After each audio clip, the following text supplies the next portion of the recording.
All right, second part of chapter 14, research transparency and credibility. So this table in your textbook discusses some questionable practices in research. Some of these, they aren't necessarily with malicious intent or, really constitute fraud, but there's a little bit of motivation to find really juicy positive effects, and so sometimes there's this tendency to cut corners and kind of brush some things under the rug, just to get that finding that you really want, to get your dissertation done or to get that paper published finally. Okay, so underreporting null effects. If there are conditions like maybe you did a number of tests, you did 50 different tests, and 3 of them showed up as significant, it wouldn't be transparent to only report those 3 and write the whole paper about that, because there's some statistically some results are going to show up as significant just by chance. In fact, using a p-value of 0.05, there's a 5% chance that you're going to find something significant just by chance. Okay, so open materials helps with this. So this is making sure all your measures, everything that you used in the experiment is out there so that somebody can replicate the full experiment exactly how you did it. P-hacking, this is kind of similar to underreporting null effects, but if you kind of analyze, the data in different ways, maybe control for this and not control for that, and try out different things, or maybe remove this outlier, put it back, or mess with the threshold that you use for what how you remove outliers, or what you consider to be unacceptable, unusable data. And then if you then find a significant p-value and then you stop that whole process, then yeah, that's considered p-hacking. Okay, trying to really get that significant p-value less than 0.05. Using open data, so where you basically put like your Excel sheets or your SPSS sheets online so that people can look at the raw data and they can actually rerun, confirm the statistical analyses. And then also this is helpful just in the science community to have a bunch of raw data available that you can sometimes pool together and examine something with a larger sample size, examine a question with a larger sample size. HARKing, this stands for hypothesizing after results are known. Hypothesizing after results are known. HARK. I love this illustration here, just shooting a bunch of arrows, but then drawing the target where a bunch of them happen to land. Okay. Yeah, it makes you look better if you can say our hypothesis was supported rather than I had this hypothesis, I worked really hard at it, and it turned out to be totally wrong.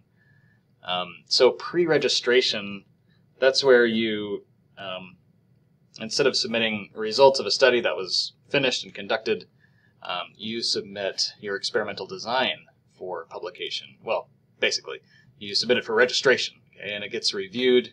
The peer review takes place at that stage. And there's probably some peer review that takes place after the results. But basically, if the journal likes your design and they find it to be an important study, then they'll say, okay, whatever you find, we're going to publish it. It's a registered report. Okay, so there you've established and you've documented your hypothesis before your results are known. And there's some motivation for scientists to do that because they know that they're going to get a good publication out of it, regardless of what they find. So, using small samples, this is not really a bad practice or anything. It's not really part of transparency, but it's just easier to find extreme findings with a small sample, just statistically. So, and extreme, if there are outliers, things like that, then that'll inflate averages in a small sample much more than in a large sample. Okay, it just leads to more precision. It's a better practice if you can to have a larger sample. Okay, let's talk about external validity considerations. So some things to keep in mind, though, with external validity. It's great to have this, but as we've mentioned with experiments especially, it's a lower priority, but it kind of depends, on how important it is. So one thing to keep in mind with generalizing to other participants, though, is that you're talking about inferring characteristics of a population based on a sample, not the population, not everybody. You can specify as the researcher what population you're attempting to generalize to. External validity, sample size, helps, but it's really how your sample was collected that dictates external validity. It has to be a probability sample. So yeah, probability sample is needed. Ecological validity. This deals with the question of, what we're doing in the lab, does it really generalize to real world settings, or does this artificial environment in the lab, does it really not mean much? Does it really not tell us much about how people are going to act in the real world? An example of this, back in the 80s, Coca-Cola revised their recipe, and they came out with this new Coke, which I've never tasted it, but I guess it was kind of a sweeter version of the original. And the decision to move forward with this was based off of tons and tons of research, preference tests, having people, probably blindfolded or something like that, testing, here are 2 glasses of Coke, which one do you prefer? And people, the majority of people preferred this new recipe. Okay, so they went forward with it, and it was a total bust. People didn't like it. They wanted to go back, and so Coke did. They came out with classic Coke to replace the new Coke. And so just an example of where this laboratory setting, it doesn't really capture the full experience of drinking a Coke that happens out in the real world. Some other issues were the amount that people drink. They might like a little taste of the sweeter stuff, but when you're drinking more of it, you don't want it that sweet, for example. So, anyway, sometimes this can be an issue, right?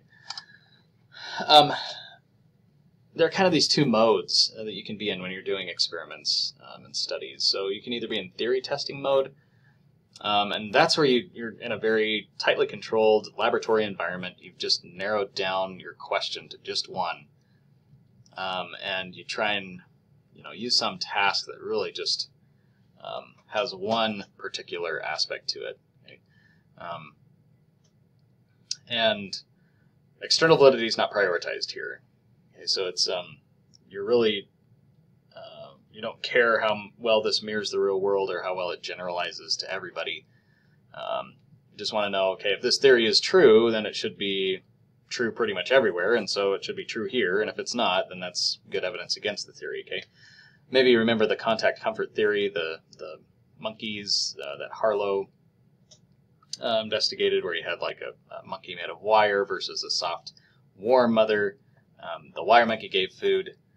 The soft monkey didn't. The soft mother didn't. And the baby monkey really just wanted to be with the soft, cuddly mother, even though food was given by the other one. Okay, so a pretty convincing way to kick the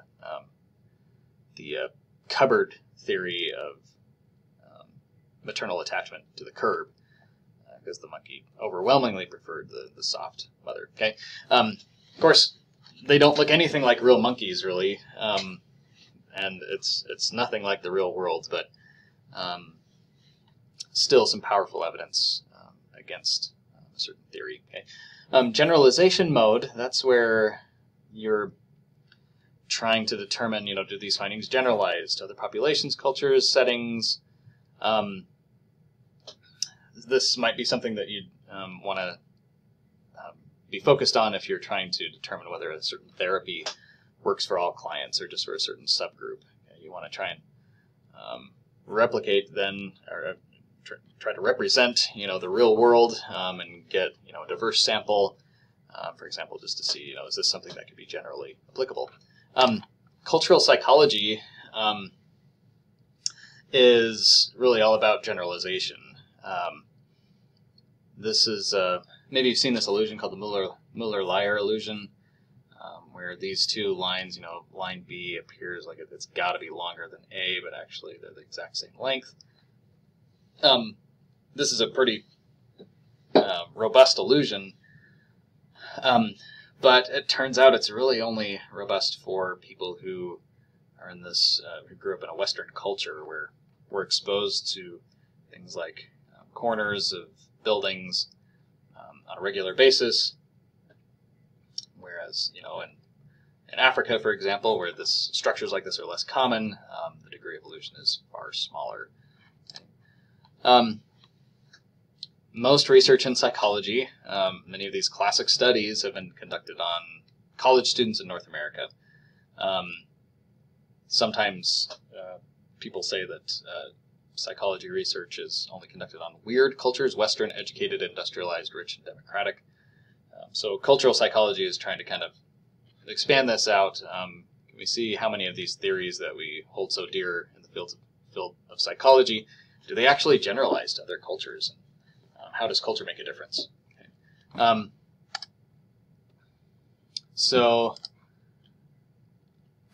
If it when a study takes place in the real world, and if it's in like a field setting, then that really helps with external validity. But laboratory research as well, you can have a high degree of realism here, where things are made very relevant in terms of emotions and motivations. Studies that I was involved in, people maybe play games that study different aspects of decision making, but the decisions actually matter because they dictate how much money you get at the end of the study. So yes, they have relevance to the subjects, and the more you can have this, the better, typically. If you're in generalization mode, then yeah, external validity is what you're all about. Not in experiments, again, internal validity is often prioritized. If you're doing making a frequency claim, though, then of course a representative sample is what you really need. If you can improve ecological validity, that's great. And even if it's a very artificially designed setting, you can still make highly valuable contributions an experiment can, just because it can still effectively test a theory. Okay. So yeah, in theory testing mode, external validity is not as prioritized. Here's just a table saying that, just because it may be easy to develop this, knowing kind of what you know about experimental design, it can be easy to find ways to critique studies that have been done, or think that a lot of studies that have been conducted in, on weird individuals are just worthless. But you need to consider, these two modes. Is this done in generalization mode, or is it in theory testing mode? And so that's an important distinction that can help you to kind of determine the importance and the what's the word? The importance of a study. Okay. All right. Well, that is the end.